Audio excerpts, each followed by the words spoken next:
Aujourd'hui, je vais jouer sur les mots. Quelle est la différence entre un suspect et un prospect?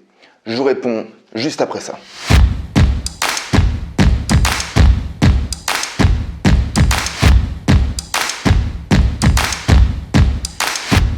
Bienvenue sur ma chaîne. Si c'est la première fois que vous arrivez, je m'appelle Gabriel Moreau et je suis consultant formateur dans le domaine de l'entrepreneuriat. J'accompagne des entrepreneurs de l'élaboration de leurs projets jusqu'au décollage de leur activité. Et pour cela, j'utilise un procédé que j'ai créé qui s'appelle la pyramide 2000. Si vous souhaitez en savoir plus, je ne peux que vous inciter à aller voir toutes les informations qui sont dans la description de cette vidéo. Et si vous le souhaitez, vous pouvez aussi rejoindre ma communauté en cliquant sur le lien que vous y trouverez. Quelle est la différence entre un suspect et un prospect ? Je vous dis ça parce que c'est vrai que des fois on peut un petit peu se mélanger, même moi dans mes termes, des fois je parle de prospect, je parle d'avatar, je parle de suspect, donc qu'est-ce que c'est que tout ça? Pour ça je me suis dit tiens allez je vais faire une vidéo, peut-être qu'elle sera un petit peu courte mais c'est pas grave, au moins je vous donnerai cette définition. Je vais pas non plus sortir le dictionnaire Larousse, c'est pas le but, vous allez vite comprendre.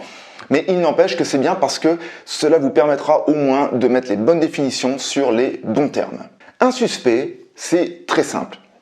Le suspect, comme son nom l'indique, c'est la personne que vous suspectez qui peut acheter votre offre.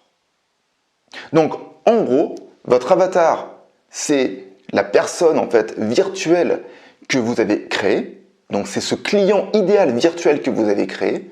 Et ensuite, eh bien, autour de vous, dans votre environnement, que ce soit via Internet ou que ce soit autour de vous, vos voisins, les entreprises, etc., vous avez plein de suspects. Ça veut dire que vous avez plein de personnes que vous suspectez comme quoi elles peuvent être votre avatar. Donc maintenant, qu'est-ce qu'un prospect?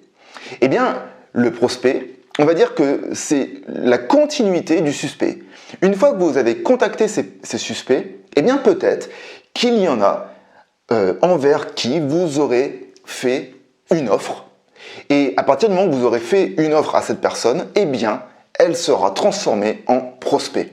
Donc que l'on soit bien d'accord, un prospect, c'est une personne qui est susceptible d'acheter votre produit, mais surtout à qui vous avez fait une offre. Vous voyez la différence? Donc ça veut dire que si par exemple vous avez un fichier et vous dites ouais, j'ai un fichier prospect, eh bien quelque part c'est faux. Parce que si vous avez 100 personnes dans votre fichier, eh bien ça va être un fichier de 100 suspects. Par contre, si dans ces 100 suspects, il y a 4 personnes à qui vous avez fait des offres commerciales, eh bien vous avez 4 prospects. Et puis ensuite, la continuité elle est très simple. Une fois que ces personnes, vous leur avez vendu votre offre, eh bien à ce moment, ils deviennent clients.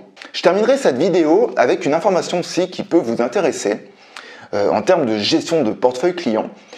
Si à un moment donné, vos clients ne commandent plus chez vous, ou alors ils ont commandé une fois et au bout de 6 mois, vous apercevez qu'ils n'ont pas commandé, eh bien dans ce que j'ai pu apprendre, et j'aime bien cette théorie, moi je pars du principe qu'au bout de 6 mois, une personne redevient suspect.